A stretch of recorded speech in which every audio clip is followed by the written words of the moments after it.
Welcome to all my guys, gals, and non-binary pals. Welcome to episode 3 of the second season of the annual Crystal Queer QA Pride video podcast. This is the show that celebrates you and welcomes you as you are. We are going to talk today about what it means to identify as non-binary, as a non-binary individual. I am your humble host, Andrew Richardson, and I am joined today by the wonderful, fabulous, and flawless individual, Mika Yenson. Thank you, Mika, for being here with me. Thanks for having me. Of course. For all of you to know, Mika is a full-time program coordinator at Spring Lake Ranch and spends most of their days helping individuals work on self-improvement during their stay at Spring Lake Ranch, while also being a member of the LGBTQ plus community. So, Mika, as we both work at Spring Lake Ranch, do you mind just letting me know what brought you here? So there was actually, what brought me here was a lot of different qualities. Prior to working here, I had this dream of working at a ranch that focused on therapeutic services through nature, like because my personal journey, I healed a lot through nature, and I grew up not really, outdoors, living that lifestyle where you're eating fast food, you're, consuming media, you're stuck in a house. I didn't really realize there was more beyond that scope until I started going out into the adult world, and it kind of like dawned on me after traveling a while, already having the seed of wanting to work in mental health but not sure where to go. I just had this like notion. I was like, this would be, if that concept exists out there of like working at a ranch, but it's like focused on mental health services, that's where I'd want to be. And that was back when I was living in Oregon, Portland, maybe a little bit before that when I was in Tennessee, because I travel and work where I pick up jobs where I can live where I work. So it's kind of called like the seasonal life. Gotcha. Which is very broad. Like I might be jumping all over the place, but when I first had that idea, I was a raft guide in Tennessee, and then I moved to Portland, Oregon, and I was kind of searching for that, but I didn't really find any leads. And fast forward to 2021, I was working at a summer camp in North Carolina, and I was looking for my next move, and it was a full moon, and I was sitting out there looking up, and I was like, okay, I gotta at least start my search for like what's next. Summer camp's gonna end soon. And I came across Spring Lake Ranch, and the application looked really intimidating because it said, so you have to come and stay on property for 2 days, get like kind of a vibe check. And so I exited out. I saved it, but I was like, this isn't it. It looked amazing, but I was like, I just don't have the qualifications. So fast forward, summer camp ends, and that's where I was teaching arts and crafts to kids. It was so fun, so cute, but it ends, and I'm at home in Michigan. That's where my family's from. That's where I grew up. And I'm at my mom's house, which is not the place I'd want to be. I have a few younger siblings, and I love hanging out with them, but my mom is kind of a special case. She doesn't really like me coming home unless I'm staying at somebody else's house, because it's just like such a small place. She lives in a trailer, so it's my younger siblings and me there. On top of that, it's just like not a good mix. So can I ask how, in comparison, like what's the age difference between you and your siblings? Yeah, so my older sister is going to be turning 28. She's 3 years older than me. Okay. I'm going to be turning 24. My younger brother's turning 20. Okay. My other younger brother is turning 17, and then my baby brother is turning 8. Okay, so no like infants around the house. No more. But I mean, a good range of I can't believe stuff. Yeah, totally. It's a lot going on, and I once read this quote that said that like people want to get into the mental health services because they want to learn how to like help themselves and help their family and like kind of, figure that out. And I know it, first case basis. I moved past the like wanting to fix my family aspect of my life, but that definitely like contributed to me wanting to be in mental health because my family's all across the board. With the insight I have now, I can definitely like, if I wanted to give them diagnoses, I definitely could. So I was in that house and I was really pressing my luck, trying to figure out what the next move was and applying to places. I wanted to go to New Mexico, but I didn't want to work at a ski resort, and that was like the only option. So one day I was sitting there and I was like, I should just shoot my luck, And so I was feeling this momentum and I applied here. And then I got an interview and it just all clicked. I was like, I can do this. The reason I didn't want to first apply was because I didn't believe myself, but just kind of like putting my foot through the door, my best foot forward. It really worked out, and I really wanted to come here because it really it fit into what I needed at the time. Like physically, I needed a house. I needed a place that kind of feeds me. Oh yeah, we get free meals here, by the way, which is quite the perk. Yeah, and it's a rough economy. It's like hard. I did not have the financial stability to like go out and move into an apartment or anything like that. It took so much out of me energy wise and money wise to be living the lifestyle I was living. And so like on the surface, this met all my criteria, but also it was literally the dream job that I never knew actually existed. And so it's been really fruitful in so many different ways. Probably lots of, I know for myself, like lots of positive things, but definitely no place of employment is perfect. As I listen and continue to listen to Brene Brown's podcast, I'm understanding that for sure. So it's been wonderful having you here to work with and just to get to know you more as a person. So I'm glad you're here. Thank you. However, your path had brought you here. So cool. All right.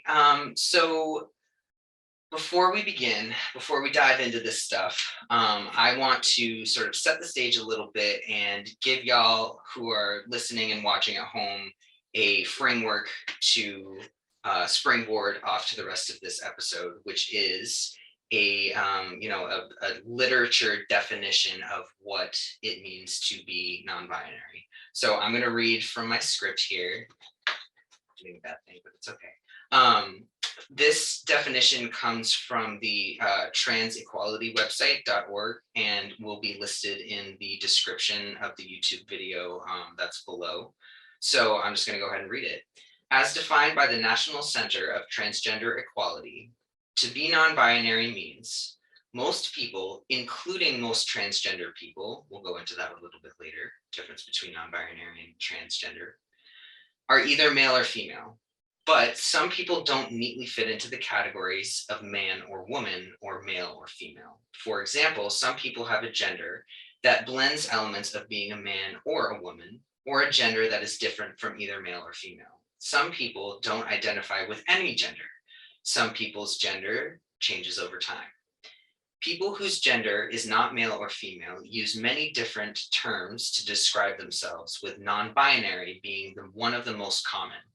Other terms can include genderqueer, agender, bigender, and more. None of these terms mean exactly the same thing, but all speak to an experience of gender that is not simply male or female.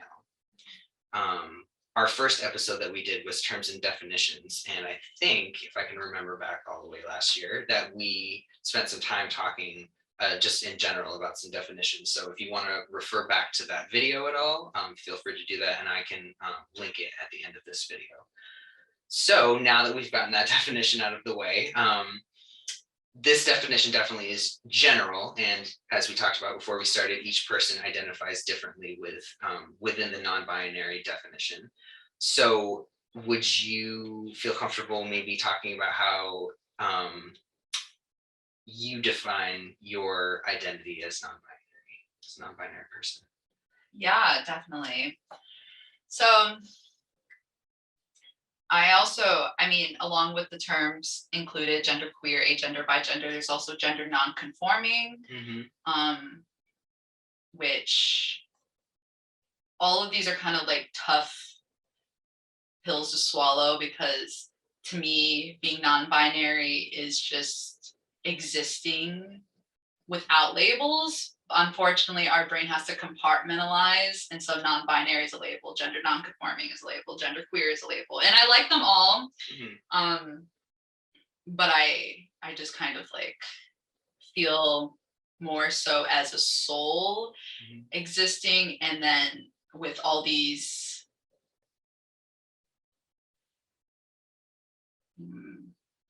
they feel like constraints, but these thoughts, ideas throughout society being pushed onto me without my permission or consent is what being non-binary is part of it. It's not always like a fight to let me backtrack.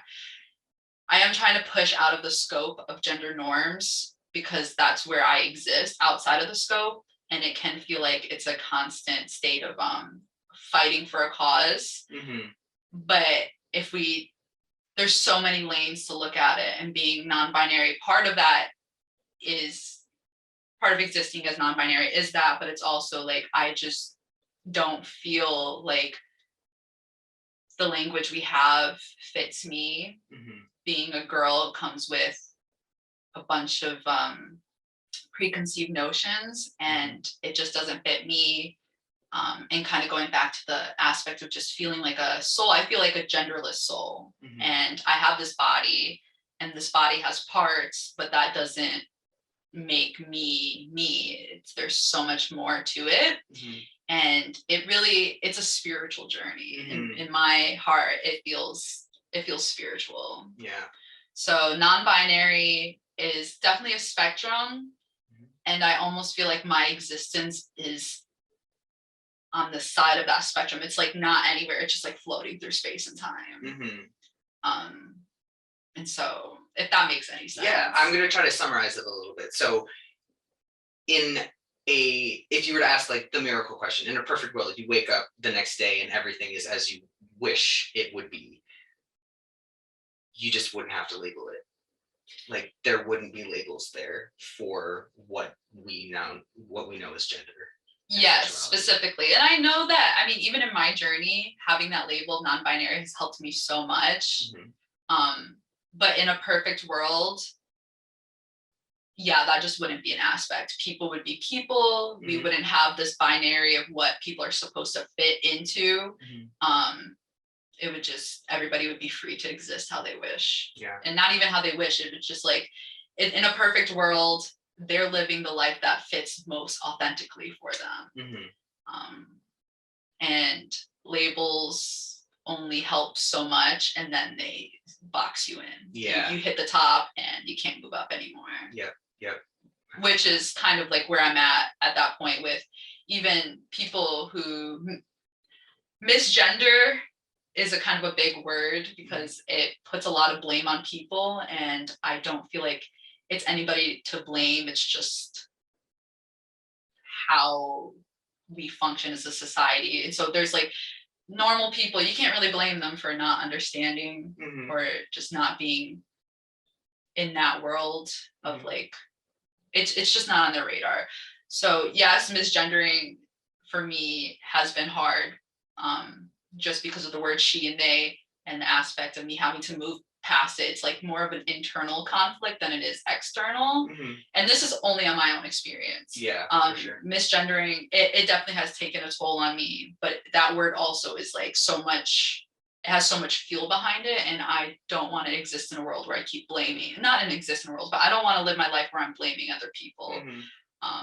So what I was saying with that is that, yes, she and they has been a label, and being called she is like kind of like a rock in my stomach, but I've had to move past that mentally and know that I'm way more than even the word they. Still doesn't like exactly fit right for me, but I'm not these words. I am so much more than these words could ever contain. And I feel like that is the same with everybody, but it's different experiences that we all hold within us. I don't know if that makes sense. No, it definitely did. My brain is like going in 100 different directions as you're saying that, because I was just thinking how like in high school learning about reaching enlightenment, or hierarchy of needs, like for some folks who are the ones misgendering, who don't necessarily have all of the either the lived experience or haven't done the research themselves, are sort of a little bit lower. And like the way you were just talking about it seems like similar to an enlightenment kind of vibe, where you're like, I'm yeah, that's what I'm trying to say. Yeah. Like it's you are not constrained by the societal roles and the societal identities that have been created or have been named, but you still have to function within them to some extent. Yeah, and that's definitely like, I don't want to be constrained by them, but I am. I've had moments where I broke down sobbing because I can't be seen the way I feel, and so it's just like a bunch of mixed emotions. I would like to say that it's a path of enlightenment, but it's just a path right now of me breaking through what I've been taught since birth. And I don't I feel like cocky, like arrogant, saying like enlightenment and whatnot, which is silly. Everything, words are just so silly to me. It's like so confusing. Yeah, but I guess that's just the journey that I chose. And I did choose, like, I could have stuck one way. Like, I could have ignored the voice gnawing at me, and adhered to what I always thought people wanted from me, and that was performing femininity. And it was a full-time job that I didn't even know I had. But I chose to live my truth in this. So this is me choosing. I chose to accept that part of myself, and that was me accepting that I am not neither she, he, or anything, just me. I love that for you. Thank you. It's hard to get that journey started and to continue on it. Every day. It's a winding road. So I want to go over to the history of non-binary folks and identities outside of our United States society. So I have two examples, and I'm going to just name a little bit of my ignorance with pronunciations before we get into this, because I haven't done enough research at this point to feel really comfortable, so bear with me. So the first example I have is out of Hawaii. It's spelled M-A-H-U, and I'm going to pronounce it as Mao. So don't come for me in the comments, because I'm learning.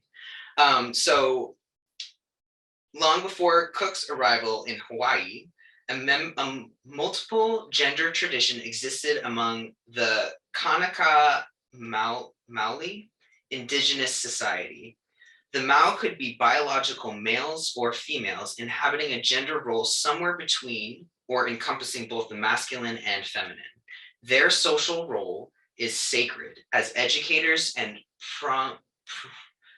promulators of ancient traditions and rituals. They arrived in Europe. Their arrival in Europeans and the It's okay. It's been a long day. The arrival of Europeans and the colonization of Hawaii nearly eliminated the native culture, and today Mao faced discrimination in a culture dominated by white European ideology about gender. So, in summation, there were folks in Hawaii who were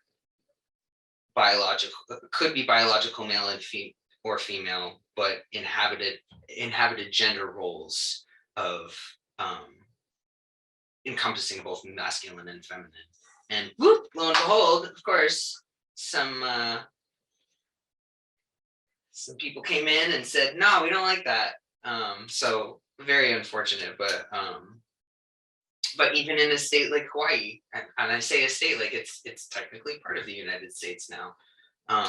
Just kind of, I'm both happy that I'm learning about it now, but kind of sad that it's, I don't know, it's definitely not taught in schools as much as I think it could be.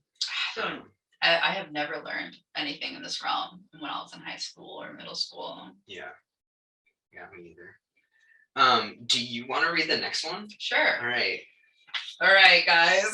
This is, yeah, go ahead. I'm gonna try to pronounce this. Okay. Gueve doce. I think it's Gueve doce. Gueve doce. Yeah. And that's spelled Guevedoche. For those who are wondering what I just said, if I didn't pronounce that right. And in an exceptional case, genetics seem, this is Dominican Republic. Yeah. In an exceptional case, genetics seem to have created a third sex in Dominican Republic, a heritable pseudo-hermaphroditic Yeah. trait was discovered by ethnographers in the 1970s, who followed the children over generations with undifferentiated. I already have such a hard time. No, it's okay. I botched it too. Undifferentiated. Okay, genitalia. They generally were raised as girls, but began developing male traits at puberty. Instead of changing their gender identities to male, most choose to live as a third gender called Gueve doce, roughly meaning testicles at 12, or mache hembra, meaning man-woman. The society has accommodated the Gueve doce and constructed a third gender with distinct roles for them. And I mean, I really appreciate these examples because I think a lot of the way I feel, and facts are facts, is that there is no space for people of color to exist as they are in a colonial world. And we're making space, but I mean, for personal example, I had a hard time growing up accepting who I was because I would get, really dark facial hair, or, people would mistake me as a boy, and it crushed a lot.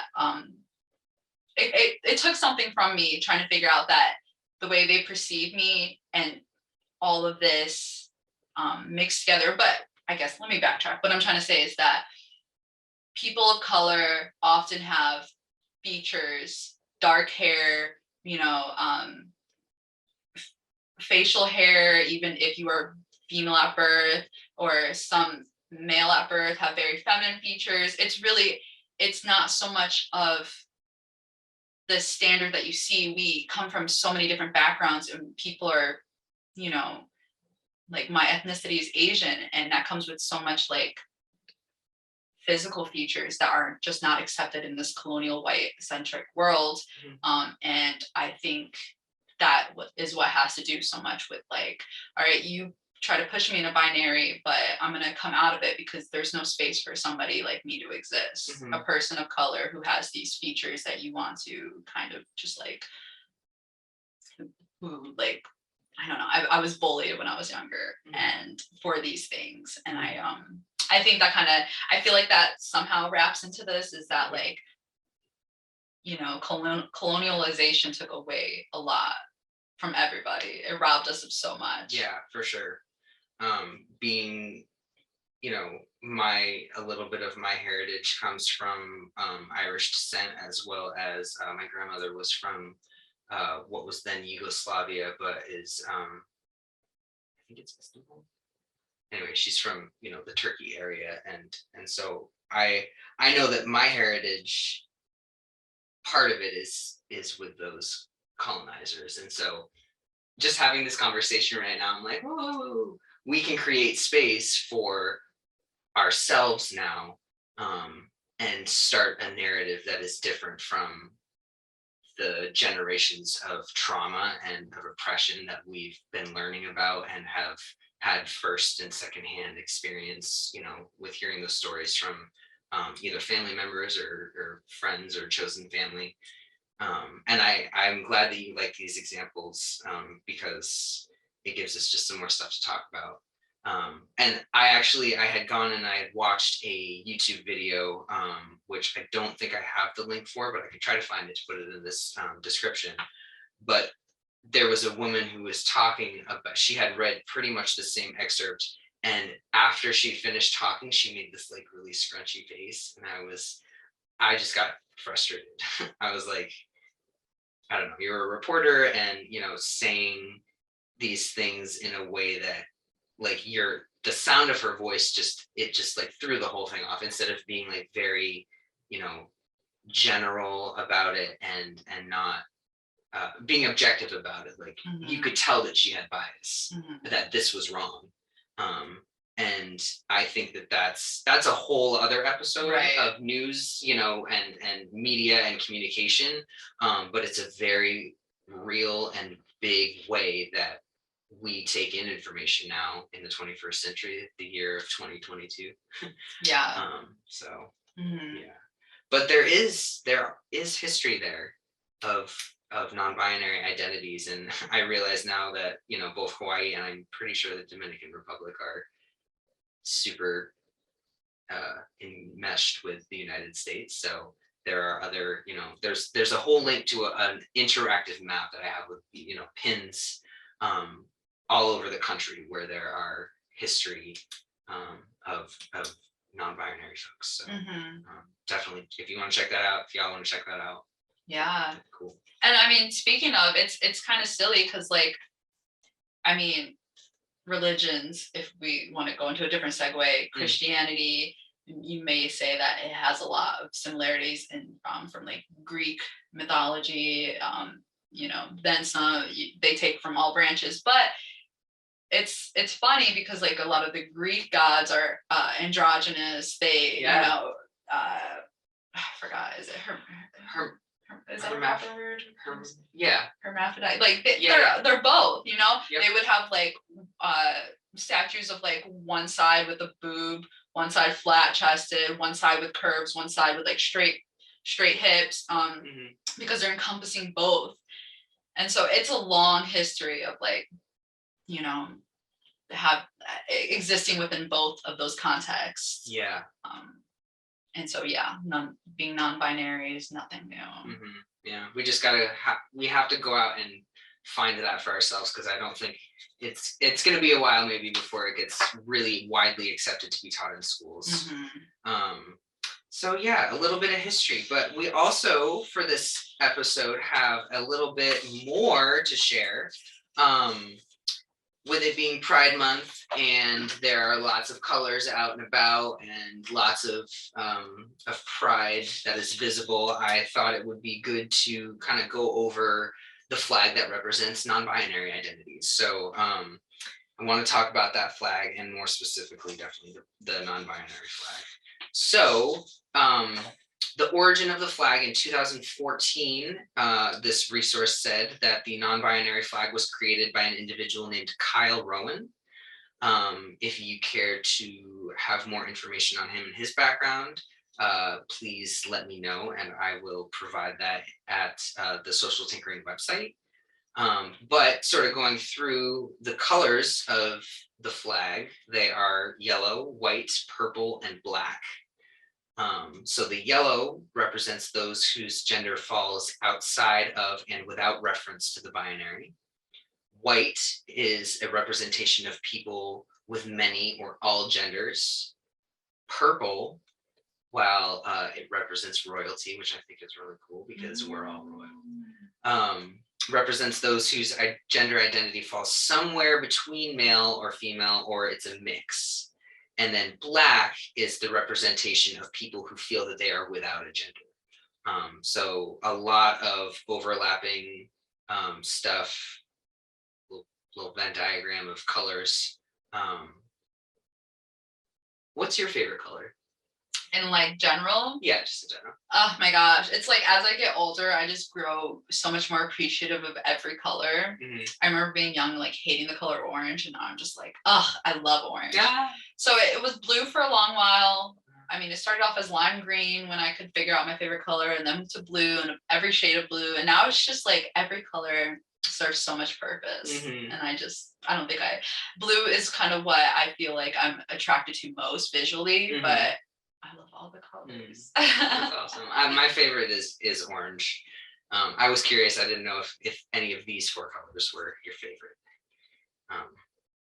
My wardrobe says black though, because I wear black all the time. So yeah, there are so many flags that represent identities within the LGBTQ community. This one is absolutely no different. Fortunately, our workplace culture is currently celebrating all of these flags, and some staff members have done a phenomenal job of putting, there's so many flags downstairs right now. Yeah, so many flags with like written descriptions Yep. on each one, like saying what the color means when it like first got created. It's really beautiful. Yeah, yeah, definitely. And I just to kind of segue a little bit into that, like this place of work, while as I said before, every place has its benefits, its positives and its negatives. But I think one of the positives here is the effort in visibility for everyone here. And so it's not kind of in what we had hoped to talk about today, but do you feel like this is a place where your identity has been celebrated and that you feel comfortable, or is that you feel differently? I think it's like kind of a all across the board, because as I'm going through the outside external world, I'm also going through my own personal journey. So like when I first got here, prior to even being like when I actually first applied, I told the person who was doing my interview that I go by Mika, but I kept signing my name, my birth name, because I just like didn't know how to go about that. It's for legal reasons, I thought. Right.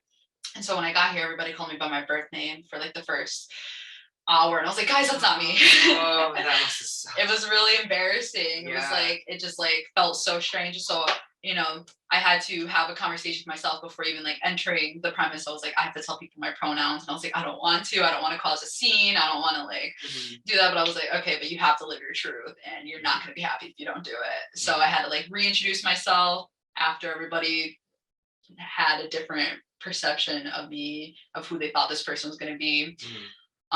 So that was part of it. And then moving forward, we have a lot of people who come in and out, and so I have to reintroduce myself to them every time. And it's like I'm re-outing myself every time. You don't know who. I mean, we screen people definitely for sure, but you can't quite, because that's not something that we can ask people when they're coming in. So right. That's tough. Yeah. I feel a little bit guilty, to be completely honest, that me being transgender, and I've gone through an entire transition over the past 3-ish years. I do have the privilege of not having to do that, because I pass in a way that I've been working on for a really long time. So that's something that I forget about.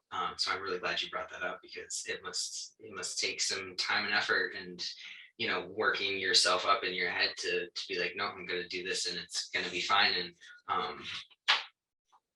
that there are people here who will support you. Yeah. And that's kind of like what I always fall back on, is that I've had some very trivial moments and some like breaking points, but the people that I look up to and the people who I lean on respect me, and they get my identity right. And so in that aspect, I do have like a team behind me. But in the aspect of having to like reintroduce myself to every individual, and then like kind of going through the confusion phase where they don't know what to think, and now they have to, they're here with this person who doesn't make sense to them because they've never learned about it, or it's just never been on their radar. That is hard. And I think there is work to do in our workplace where we can make it more positive. and I do feel like I'm responsible for some of that change. And if that's just by being myself authentically, and if that's the most I can do for the time being, then that's what it is. But I'm also really exhausted having to like explain myself all the time. Yeah, this does take a lot. Seems like a good segue into our next little section.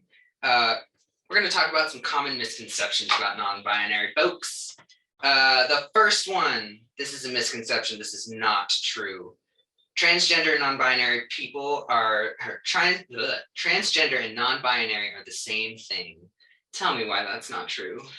Oh my goodness. I have had such an interesting time with this because people have told me that since I'm non-binary, I'm trans. And it left me so puzzled because I was like, oh, I guess I am trans, which is not something I super identify with, but it's not also like, it's not an insult to me at all. I'm like, all right, if that's what you want to see me as, yes, I transcend gender. I like that. Yeah, let's transcend gender. But it's not the identity I connect to the most. And so people assuming that non-binary and transgender are the same, it's just kind of it's ignorant in a way.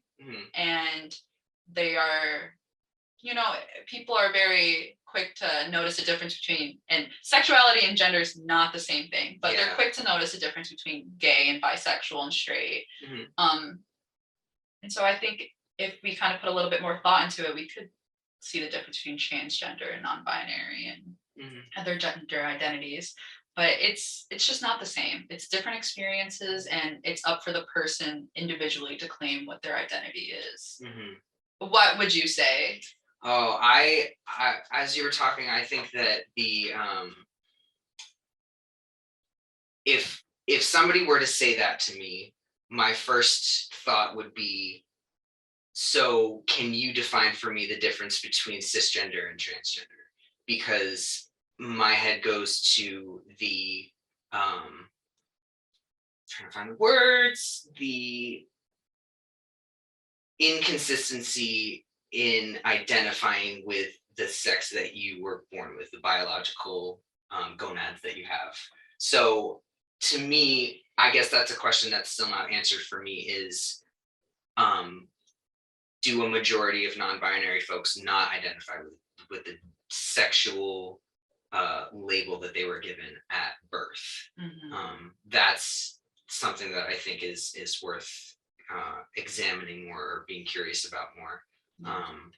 And I think it's just, it's sort of like race. Like when you see somebody who has darker skin, you automatically, for some, will just lump them into, okay, so you're black or you're brown. Right. But no, you're Filipino, you're Asian, you're there are so many different lives that seem similar, but they're not. And if you took a little bit of time and just kind of saw the person as a human being first, you might avoid really making somebody hurt or uncomfortable. So to me, it's they're not the same thing, because there is, for transgender folks, there is a distinct it's not a projection, but there isn't a common identity of what is between your legs. Right. And to kind of put it out there, one person can be non-binary and transgender, and a person can be non-binary and not transgender. So they do identify with, let me think, because people use they, she pronouns, they, he pronouns, and they still identify strongly with the, let me think about this. They're not cis. They are just not conforming, right? Not conforming. They're branching out. Sometimes, because gender identity is not what you're born with. It's more so like would you say it's like a mental kind of like, how you show up in the world, how you dress, right. And so yeah, like I said, one person can be transgender and non-binary, and one person can be non-binary and not transgender. There is a lot of ins and outs to it. I don't know if you can be non-binary and cis. Is that I mean, from my experience, I don't feel cis. And so I can only speak on behalf of mine. I guess I haven't really done too much. I can hear, I follow people on Instagram, and I would say some of the people I've met they are cis, but they still use they, them pronouns. Because why not? Yeah. It's murky water. Yeah. And I think if we respect people for who they are and what they want to, not what they want to be, who they are and who they are in their essence of being in the world, then it's like the least you could do as a human. For sure, yeah, human decency. Yeah, so for those folks who are listening and watching, be respectful. And I mean, ask questions, but ask respectfully, and curiosity. Curiosity is good, but don't expect the trans person or the non-binary person to have all the answers or to even want to have those conversations with you. Yeah, a good follow-up question is, are there any resources that you have come across that you would recommend to me for me to go do my own research? Like, I don't want to be the person who has to define everything for you. For these videos, absolutely, of course, this is what I love to do. But I don't want to have to be the one to break this all down for you, right? I see you at the grocery store and you're asking me about that, right? Yeah. All right, let's go on to the next one. Another common misconception is that non-binary people are doomed to live unhappy lives. That's not true. My life has literally gotten so much happier since I've realized who I was, and since I realized I was non-binary. I literally felt like I was swallowing glass every time I tried to think about,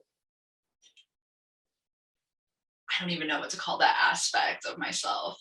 I was performing so hard and I didn't know who I was. And now that I have been able to dive into my own gender journey, I feel so much more at home in my body.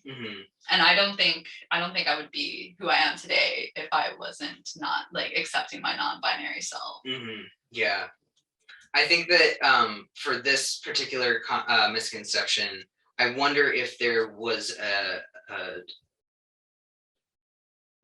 concern from a parent, oh, my child is non-binary or not the same, but my child is transgender.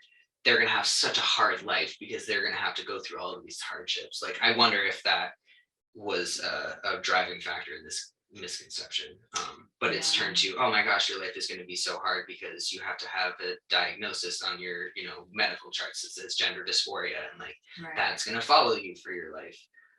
And so, people treating you badly because you are non-binary means that your life is unhappy, and that's just not the case.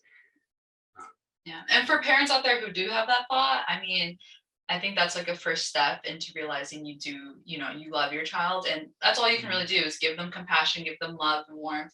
It is going to be hard to move through the world as a transgender person or as a non-binary person, or really even as a female or a male cisgendered person, because there's always going to be expectations and society standards pushed upon you. And it's a different journey that we're taking compared to what the parents may be used to. Yeah, other generations. Yeah, and they're going to go through their struggles, and all you can do is love them. That will help them lead a happy life. Yeah, spread the love, because that's what's going to help us all out. All right, number 3. Children are too young to know their gender. Why is that a misconception? It's funny because we literally from the fetus already pushing a gender onto these people from the party. What is it called? Gender reveal party. Yeah. You're blue and pink. You somehow know their gender as a parent, but they're too young to know that they are who they are. It's silly. Yeah. And maybe their gender identity will fluctuate throughout time. And I hope, that children are able to fluctuate and able to have space and love around them, that they can, explore all of these facets of themselves. But no, if you think it's okay to call a child a girl and put her into cheerleading or teach her how to cook or whatever, not cook, because these are great things to be, but just because she's a female, it doesn't, I mean, like, how does that make sense? But a child is too young to know their own gender. Yeah. From all of the research that I've ever read, ages 4 and 5 are when developmentally, and I'm just going to flex for a second because I've got a bachelor's of forensic psychology, and I took child and development classes, so I know a little bit. But between 4 and 5 years old is when a child is able to identify their own gender. They're able to ask somebody else their gender, and they are able to understand what pronouns are and how they're used. So after a lot of studies being done, scientific studies being done, we now know this. So I think that if your child is exhibiting some outside of the binary curiosity, you don't have to go to hormones yet. You know, if it persists, maybe that's a conversation you have in the future, but you can let them cut their hair or dye their hair or wear clothes that aren't in the boys or the girls section. Can we have a non-binary section? That'd be great. Yeah, let them explore. Let them explore. And yeah, I mean, that's the root of it all. Just not stop, but you know, the things like it gets so confusing for me because when I was working at the summer camp, like there would be kids who would want to use they them pronouns and they would want to paint their nails one out, which I am so for, obviously. But but in a segment as in, oh, painting your nails must mean that you are gender non-conforming. It's like we have these weird, like, it's not it, what is it? Social constructs. Yeah, and it's just let it go. You know, let your child explore. Yeah. Let them just do what makes them happy. Absolutely. Total side note. Do you watch Grace and Frankie at all? I love. Are you kidding me? I'm so glad you do. I love that show. Oh my gosh! Do you remember the episode where they are doing the gender reveal and they cut open the cake and it's purple? Yeah. That's, oh my gosh. Grace and Frankie season. It's like it's later in the series. It's when I forgot. Now all their names are scary. I love that show. It's great. Oh, good show. Good show. Shameless plug for Grace. Gender reveal parties are so out of date. Like, celebrate having a baby, but we're still doing that.